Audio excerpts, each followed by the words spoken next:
In 1971, his love for America inspired the creation of the Hall of Presidents, a place to celebrate the optimism and goodwill he saw at the heart of the American story. Walt's vision was to honor the nation by honoring the American presidency.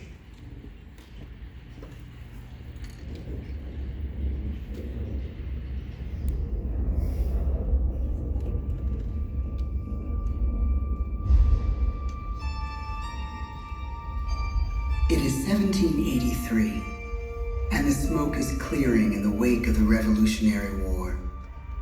Over the course of 8 grinding years, General George Washington has led a force of shopkeepers, farmers, and Native American allies to victory over the greatest military power in the world.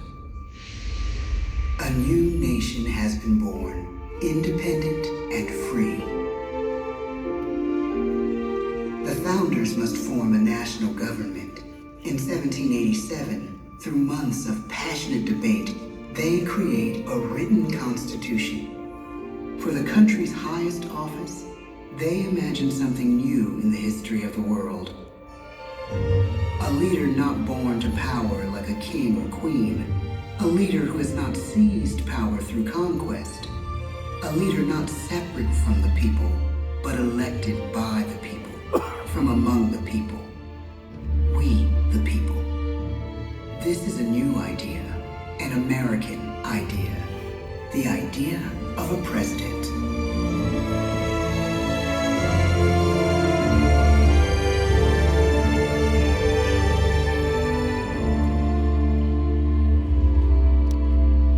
The people don't know exactly what a president will be, but there is little doubt who it will be. George Washington's stature and bearing have marked him as a leader. His integrity has made him a great one. Washington knows that many generals who have led successful revolutions make themselves dictators or kings. Instead, he steps down from power and retires to his home, Mount Vernon. The world takes note, and George Washington becomes the symbol of American ideals.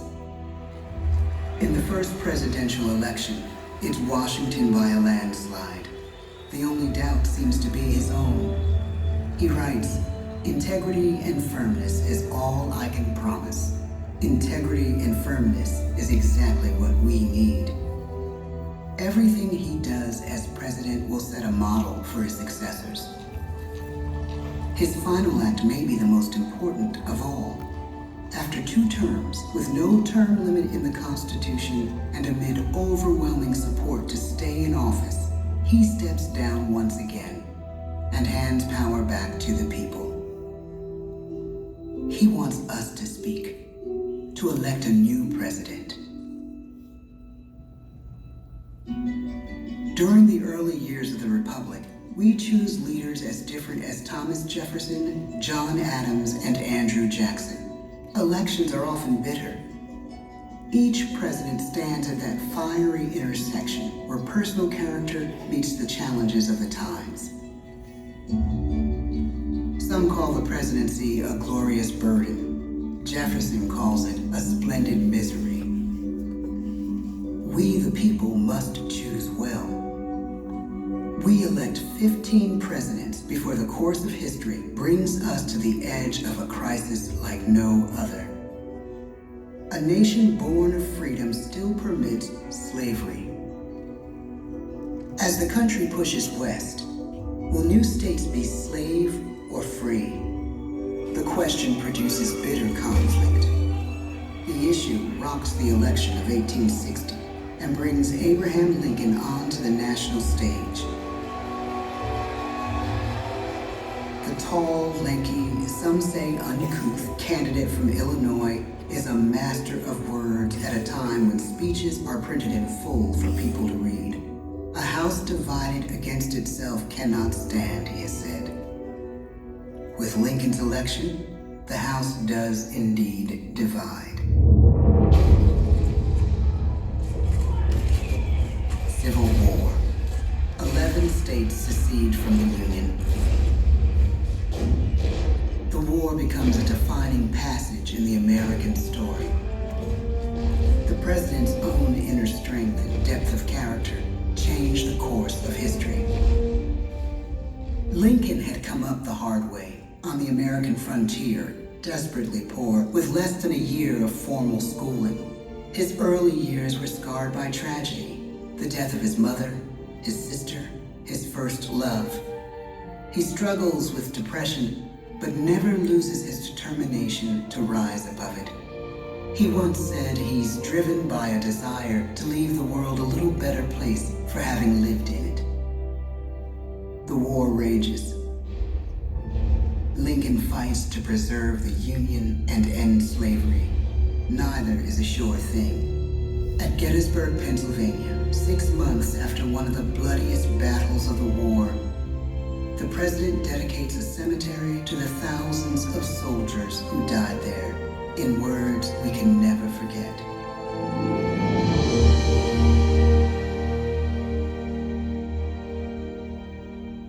Fourscore and 7 years ago, our fathers brought forth on this continent a new nation, conceived in liberty and dedicated to the proposition that all men are created equal.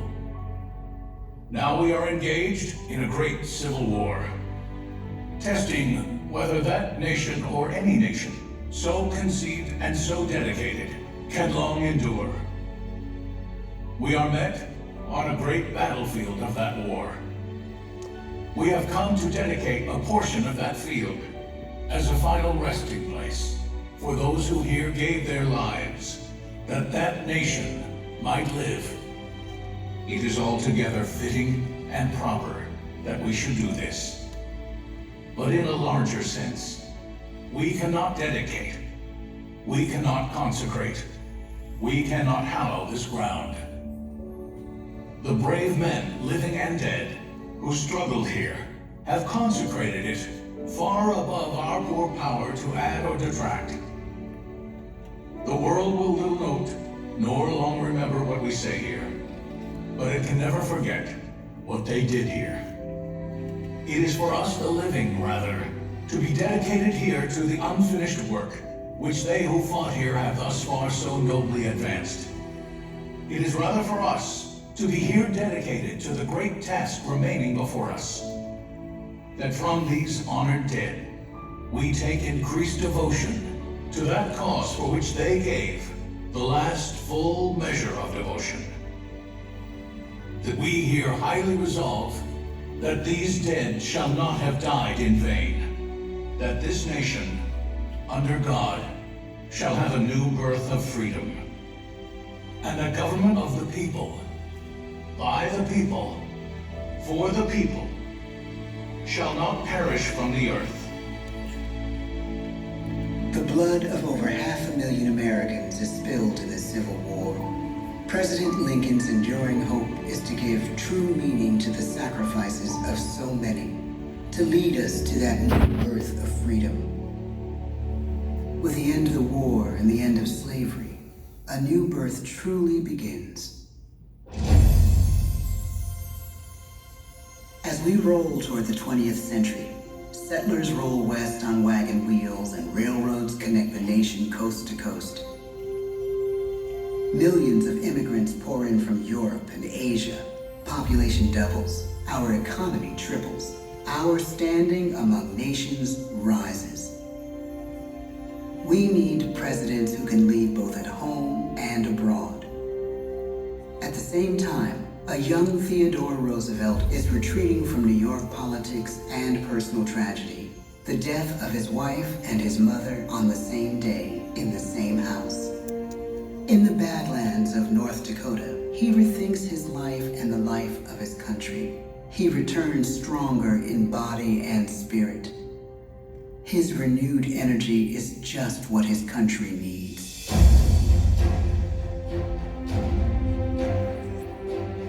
American industry is booming, but social tensions are rising.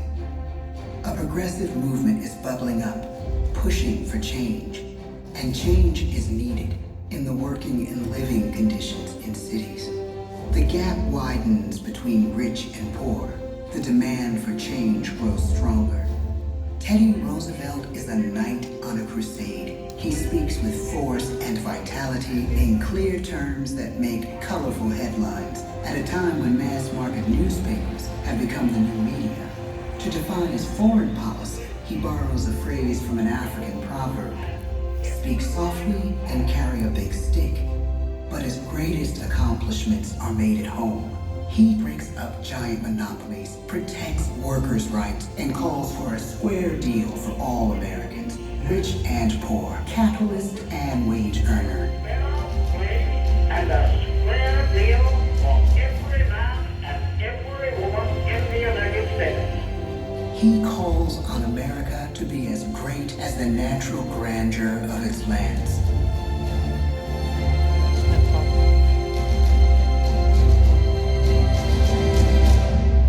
Keep your eyes on the stars and your feet on the ground, he tells us. And we do.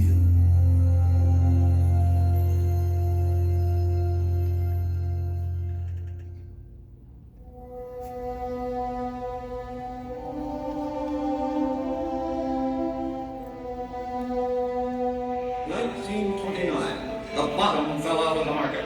12 million unemployed.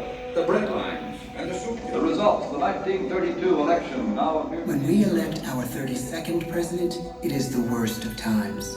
The course of history and the course of one president's life again shape a turning point in our national destiny. Franklin D. Roosevelt, paralyzed by polio, knows how to restore the faith of a people paralyzed by the Great Depression. I believe in practical explanation and in practical policy. He has found the inner strength his countrymen now need. He speaks to us like a friend, a neighbor. His optimism is contagious, his voice perfect for the latest breakthrough medium, radio. He calls us to believe we have nothing to fear but fear itself. And we do believe. Tonight's attacks on England are perhaps the most widespread of the war in the course of the day. But an even greater challenge dominates his final years in office. The Second World War.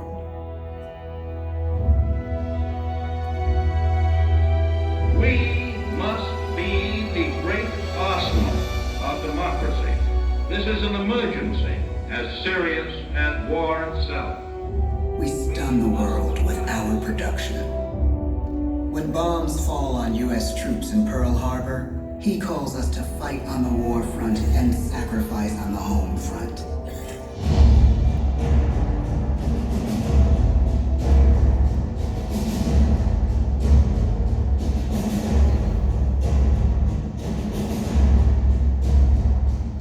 The harder the sacrifice, the more glorious the triumph. So spoke America in the year 1776. So speak Americans today. The world changes. The country changes. And yet, in one sense, what we need most from our presidents has never changed. A guiding vision that calls forth the best that America can be. Will outer space be developed for the benefit of all mankind? Or will it become another focus for the arms race? The choice is urgent, and it is ours to make. Ask not what your country can do for you. Ask what you can do for your country. But really, it's all of us who must overcome the crippling legacy of bigotry and injustice. And we shall overcome. One of the agreements that President Sadat and Prime Minister Begin are signing tonight is entitled A Framework for Peace in the Middle East. Mr. Gorbachev, tear down this wall. Golden Wall. You have lost too much, but you have certainly not lost America. I can hear you. The rest of the world hears you. this country requires the willingness to speak out for what is right, to shake up the status quo. That's America. Our presidency is no longer just an idea. It is an idea with a proud history. Ladies and gentlemen, the presidents of the United States of America. Beautiful. George Washington, John Adams, Thomas Jefferson, James Madison, James Monroe, John Quincy Adams, Andrew Jackson, Martin Van Buren, William Henry Harrison, John Tyler, James K. Polk, Zachary Taylor, Millard Fillmore, Franklin Pierce, James Buchanan, Abraham Lincoln, Andrew Johnson, Ulysses S. Grant, Rutherford B. Hayes, James A. Garfield, Chester A. Arthur, Grover Cleveland, Benjamin Harrison, William McKinley, Theodore Roosevelt, William Howard Taft, Woodrow Wilson, Warren G. Harding, Calvin Coolidge, Herbert Hoover, Franklin D. Roosevelt, Harry S. Truman, Dwight D. Eisenhower, John F. Kennedy, Lyndon B. Johnson, Richard M. Nixon, Gerald R. Ford, Jimmy Carter, Ronald Reagan, George Bush, Bill Clinton, George W. Bush, Barack Obama,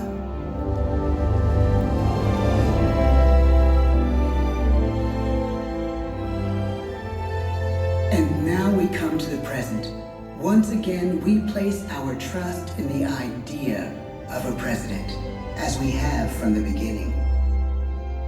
My fellow citizens, no event could have filled me with greater anxieties than that notification on the 14th day of April, 1789, that you had selected me to lead our nation. But it was with the confidence of my fellow citizens that I took an oath. 35 simple words that have been repeated by every American president throughout history.